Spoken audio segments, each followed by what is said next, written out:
What is going on, everyone? Welcome back. Oh, look at the birds. Welcome back to the channel. I don't know if this was my smartest idea. Before we get back on the bike, hey up, just fell over on the mud. Pirate bike is looking filthy. Look at the state of the road. I mean, this is a lay-by. The road's no better. The bike was clean this morning when I set off, but you know, I thought I'd go out for a ride while I can. Every day's a day to ride and stuff. So today's video, I thought, hey up, what's going on here? I just had to stop actually. Let me talk about today's video. So I thought I've been asked a few times about my riding history and stuff, and I've been riding for many a moon, and I thought I'd go through like I say, my riding history. I just had to stop to clean my visor because I couldn't see for all this freaking mud on it from the cars that I've been following through the town. So yeah, so grab yourself a cuppa because this could be a long one. Like I say, I've been riding for many a moon, and I started riding when I was 6 years old. I'm not going to be thrashing it today, guys, so because the roads are freaking honking, and I can't see out my visor because, well, it's freezing as well. Can't feel my fingertips right now. Feel my toes, can't feel my fingertips, and I've got heated grips on. It's mainly my left index finger. But anyway, I digress. Grab yourself a cuppa. Before you grab yourself a cuppa, smash that like button, subscribe to the channel if you haven't done so already, and hit the notification bell. That way you won't miss any videos. And I'll go through my riding history when you grab that cuppa. So I'll give you 3 seconds to just press pause. Actually, press pause, make yourself a tea or a coffee, or grab yourself a beer if that's your kind of thing. Because stay this road, and we'll get going. I'm gonna obviously try not to die, so I'm not going to be caning it around any of these corners. I love this road. This is the A39, the Atlantic Highway, romantically named after the B-52s. No, it wasn't. I just made that up. So yeah, the Atlantic Highway runs all the way down to Cornwall, and we're going to go wherever we get to on this little journey of my motorcycling history. So I started when I was about 6 years old. Running around the field on a little bike. Haven't got a clue what it was because, well, I don't. But then I got a little bit bigger. I grew up a little bit, got a bit taller, and I got a MT50, if anybody remembers one of those. Little Honda MT50. My stepdad at the time, I only had one stepdad. My stepdad put a smaller back wheel on so I could reach the floor. I used to ride around the fields. Everywhere was full throttle because then, you know, when you're a kid all you want to do is go fast, or at least I did. So yeah, I had the MT50, thrashed it around the fields until I crashed it to death. And that's what generally happens when you're riding around on fields and you're going as fast as you can. You are going to fall off.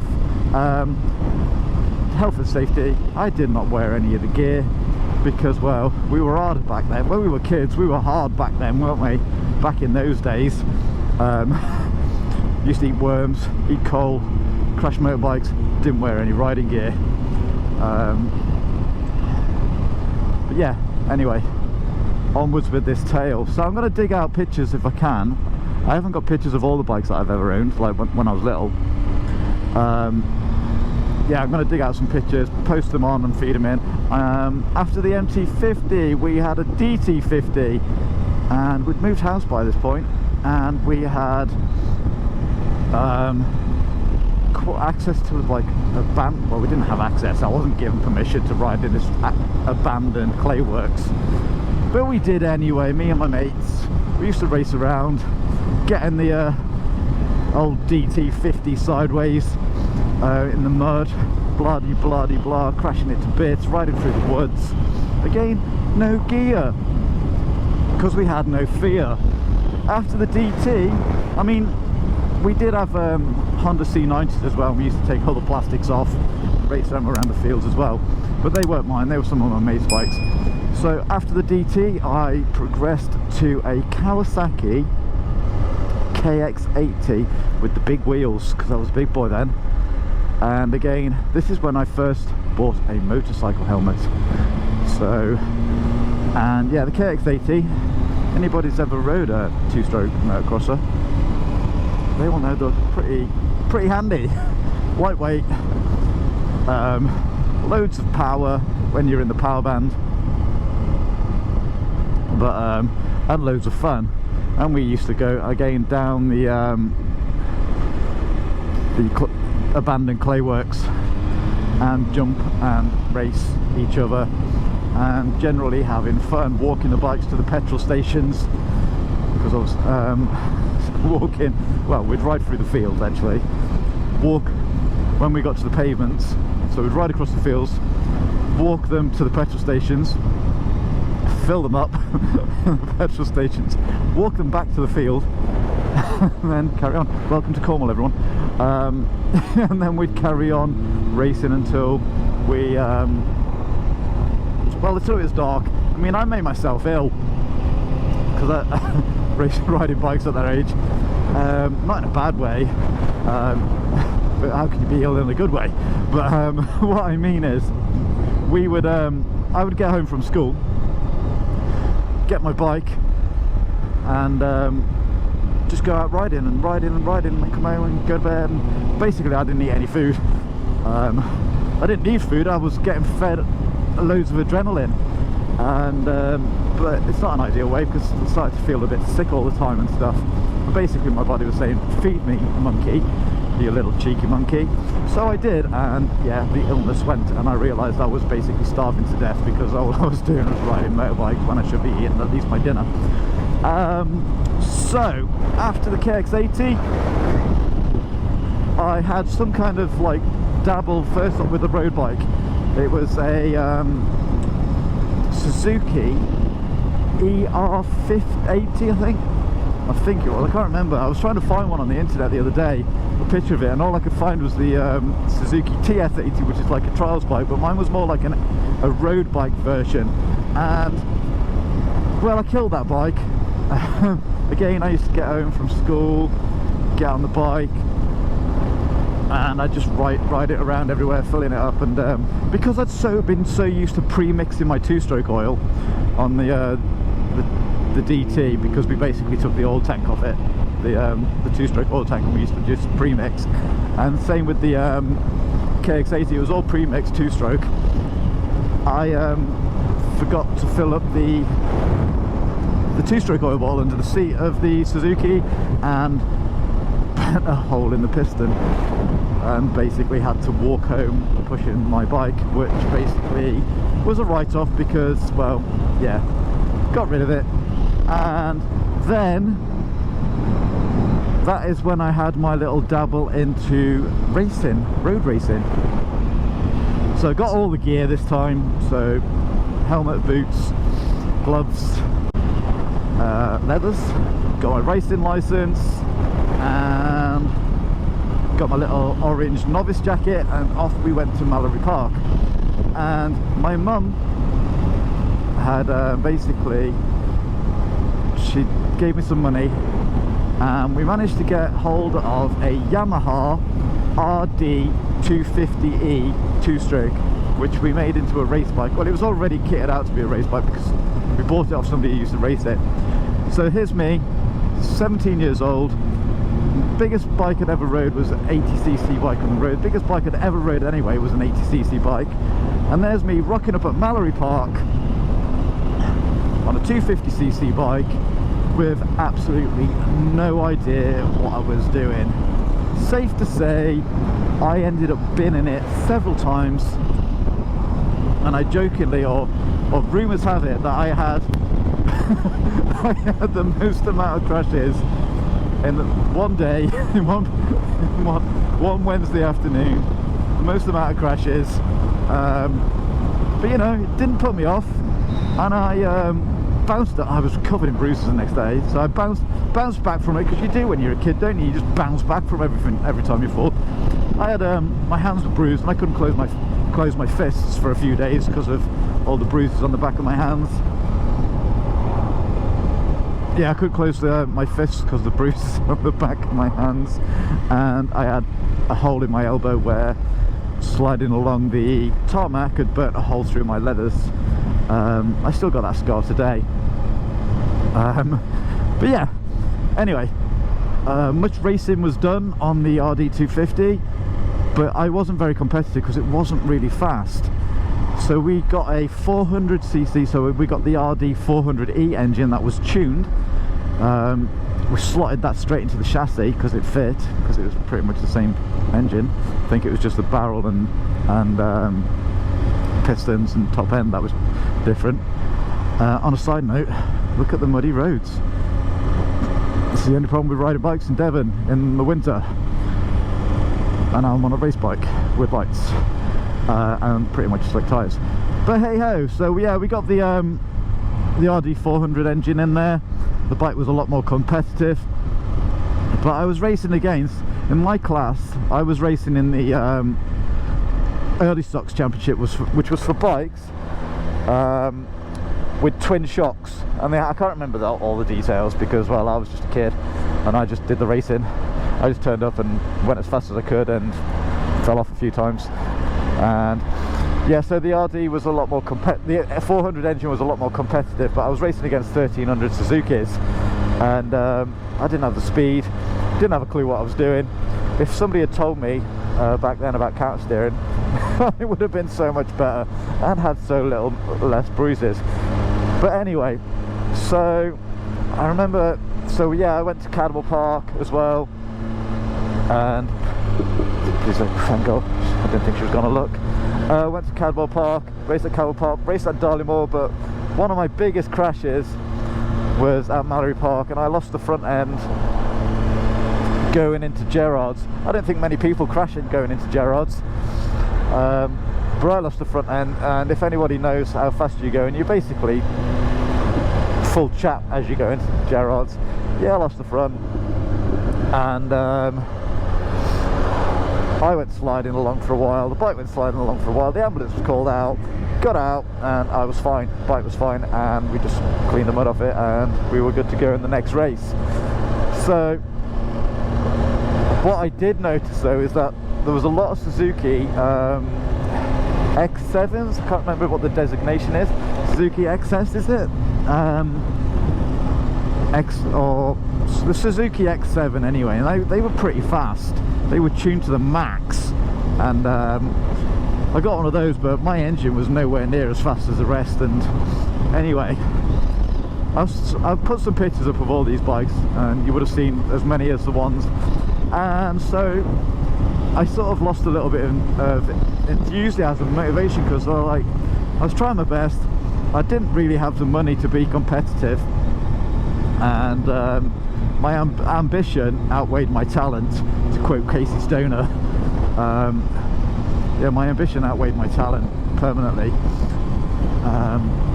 But yeah, I was just a kid giving it a go, and I'm glad I did it, because it was an amazing experience. I just wish that I had more money to be able to do it on a better level at least. Anyway, so sold the race bikes. Can't actually see where I'm going because there's that much dirt on my visor. Sold the race bikes, and I got a Yamaha TZR 125 with my first bike, and did my CVT on it, and I had it a month. It was a total waste of money really. I shouldn't have bought it, because I had my bike a month, and then I did my full direct access and bought a Honda VFR 400 NC30, and I cut my teeth on road riding on this little Honda NC30. Beautiful bike, sounded amazing, and I rode it every day because I was living in Leicestershire and working in Derbyshire, so I was like a 40-mile commute there and back every day. And the biggest thing I remember about the NC30 is because there was no fuel gauge, running out of petrol. And as you know, on a motorbike, there's, well, on the NC30, ran out of petrol, and so I had to push the bike somewhere. Then I saw the petrol station, so I basically left the bike parked on the side of the road, walked to the petrol station, bought a jerry can, filled it up with petrol, and walked back to the bike, put the petrol in the bike, and then I had a spare jerry can and no bungee straps, so I gifted it to somebody by leaving it in their front garden for them. Yeah, I hope they appreciated the gift. So very altruistic of me. Okay, so after we had the NC30, I bought a no, I didn't.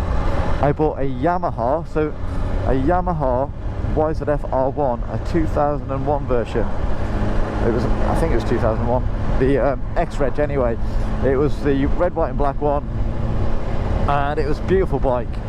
And in a way, I wish I'd have kept it, because, well, it'd be worth a couple of quid by now. It's actually, they're actually worth the same amount of money now as it was when I bought it. So I paid £5 for it, and so yeah, I paid £5 for this R1 and rode many a mile for it. I did my first trip to Scotland on it, around like Loch Lomond, Oban and all that kind of area. So Loch Lomond and the Trossachs, and popped into Oban as well. I don't know if that's in the Trossachs. And yeah, so, but I'd had my eye on the brand new for 2005 Kawasaki Zx 636. It was the first one with the underslung exhaust. So I bought the ZX 636 and did some touring, and that's sort of like my first trip into Wales. And around, where did we go? Brecon, Bala. So, because I was working in Plymouth, but lived my mum, well, I lived in Blackpool. So I used to every now and again pop off to Blackpool from Plymouth and go through Wales sometimes.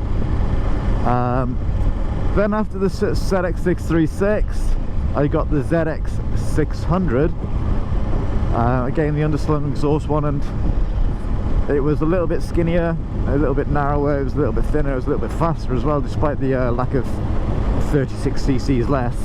But it was a little bit, well, any Supersport 600s are a bit, what's the word, rev happy, so you have to be thrashing it to get anywhere most of the time. But much fun was had on the ZX 636.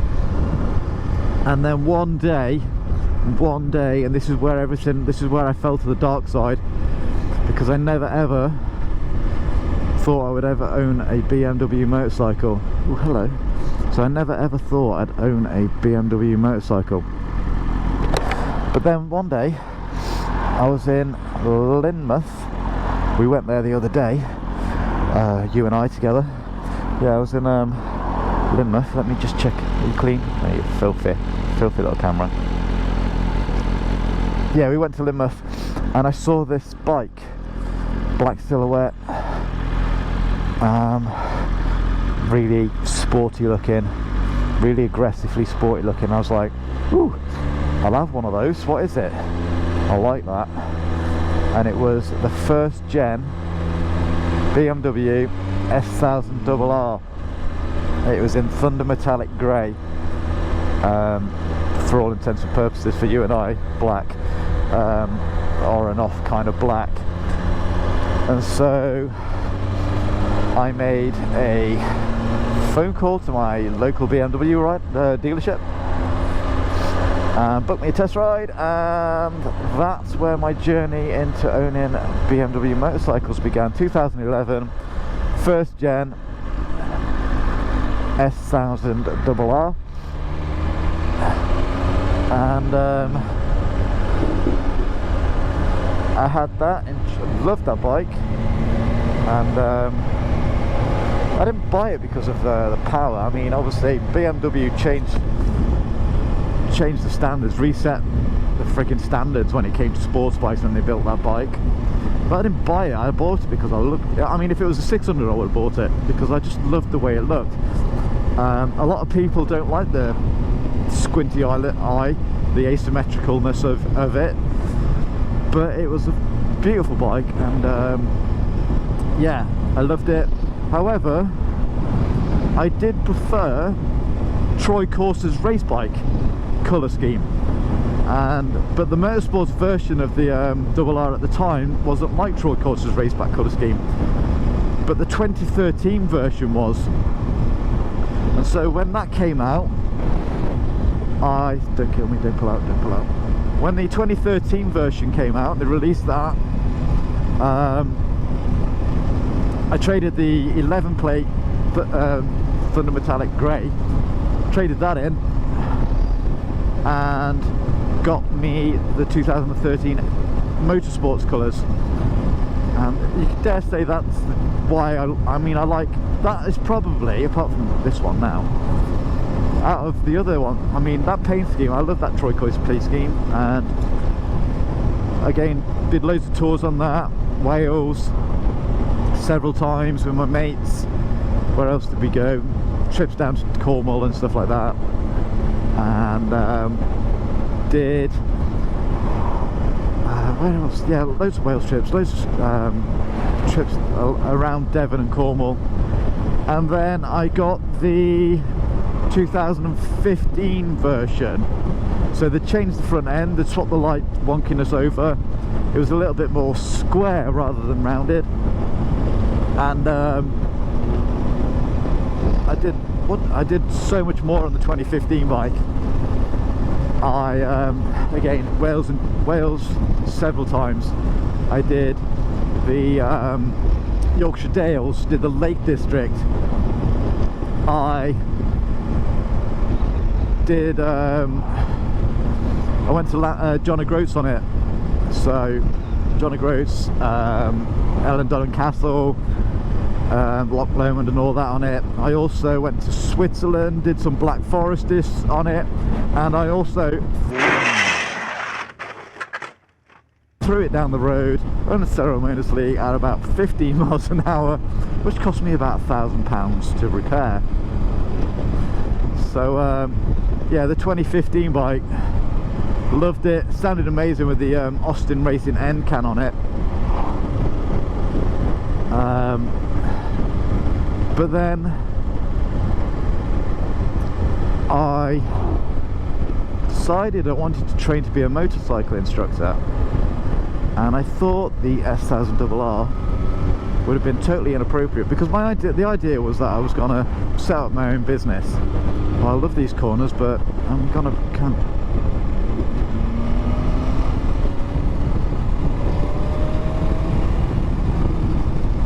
yeah, so I trained to be a motorcycle instructor, and the idea was to set up my own business, but I wasn't going to use the RR, so I bought a GS. And if you'd have told me, or if you'd have said to me at any point up until that I decided to be a motorcycle instructor, that I would own a GS, I would have slapped you upside your face, because I just couldn't see it. However, and however, I think BMW GS, and I had the Rally Sport version because it was blue. It's got to be blue, guys. I had the Rally Sport version. It was an amazing bike. Yes, it's big. Yes, it's heavy, and it's not the most exciting of the adventure bikes. It's not the KTM Super Duke 90. It's not KTM Super Adventure 1290. It's not one of those. It's not the Ducati. It's not any of the exciting ones. However, it's just so good at doing everything that it's just an amazing bike, and it's no wonder BMW have sold so many. And first day I had it, I rode it home. Second day I had it, took it off-roading, and basically did a lot of miles on that GS. Did I did loads of Wales trips. I'd go wild camping in Wales on it. I don't think you're supposed to go wild camping in Wales, but don't tell anyone. This is between you and I, yeah. Went wild camping. Did the NC 500, so the North Coast 500 on it. Also did a trip. Did the Picos on it. Loved that trip, Pico. So basically I did a Pico, sailed from Plymouth across to France, rode through France, did the Pyrenees and over to the Picos and then back. Also did the D-Day tour. What else did I do? But my best, probably the best tour I've ever done, and the one that sticks with me the most on all the bikes I've ever rode, was riding through Portugal. So setting off from Plymouth on the ferry, getting to Santander, riding through the Picos to the north of Portugal, and then from the north of Portugal I basically off-roaded it, most of it, did all the way down to the Algarve, just camping, and it was a phenomenal experience.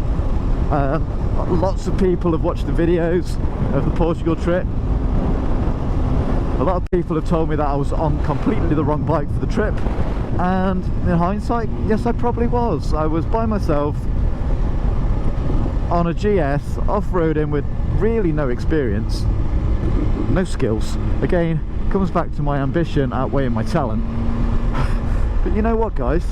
Yes, I was on the wrong bike, but really, is there a wrong bike? Because any bike, you can do anything on any bike up to a certain extent.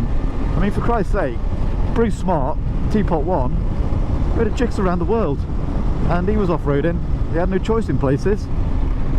But yeah, so the Portugal trip, many people have watched the videos. If you haven't watched them, give them a watch. Bear in mind though that the camera equipment that I was using on the helmet, this muddy road, the camera equipment I was using was the Senna 10C.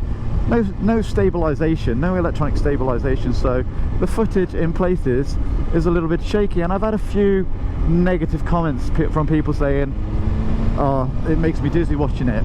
Well, if it's making you dizzy watching it, watch it on a bigger screen, not your phone, because I've watched the footage back and it's not really that bad. But yeah, that Portugal trip, I'm not going to say it changed my life, but it was like a proper getting out your comfort zone, doing something that was a little bit risque.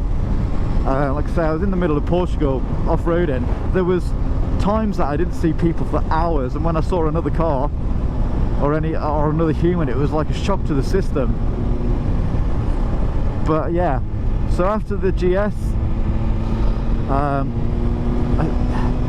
thing with me, I like going fast, and I'm not going fast today, so yeah, you don't need to say anything. I'm not going fast today because, well, the roads are like a freaking ice rink, so much mud on the road, and I'm not prepared to throw this bike down the road just to entertain people.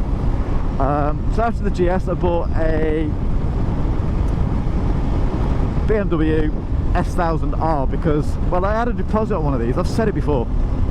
I like fast bikes. I like the adrenaline you get from just whacking the throttle open and trying to sew the corners together. It's not about breaking the law. It's not about going as fast as you can in a straight line. For me, it's about seamlessly flowing from corner to corner to corner and trying to maintain a decent average speed. So I bought the S1000R, and I got attacked by a tractor. It got fixed, and it's a brilliant bike, but it was just basically, I think, a stepping stone to getting another S1000RR, because for me, this is the ultimate sports bike. I've rode a Panigale. I don't like the look of the Jigsaw. I don't like the look of the new Kawasaki's. I don't like the look of the new Hondas, but I do like the look of this, and it's an absolute weapon. So those have been my bikes, guys. Comment down below what bikes you've had. If you want, just let me know. Give me a list down of the bikes. And yeah, thank you for watching, thank you for listening to me tell you all the stories of my bikes. I might have to overlay some of the footage, or I might have to voice over some of the stuff that I said if I've missed anything out, but you wouldn't know that by now because I would have already done it. So anyway, if you've got this far, you must have been interested, and if you haven't subscribed, please subscribe. It helps me enormously, and I do appreciate all the support I get. Give me a big massive thumbs up, let me know, and if you've not subscribed, subscribe, hit the notification bell, and I will see you in the next one. Ciao bello.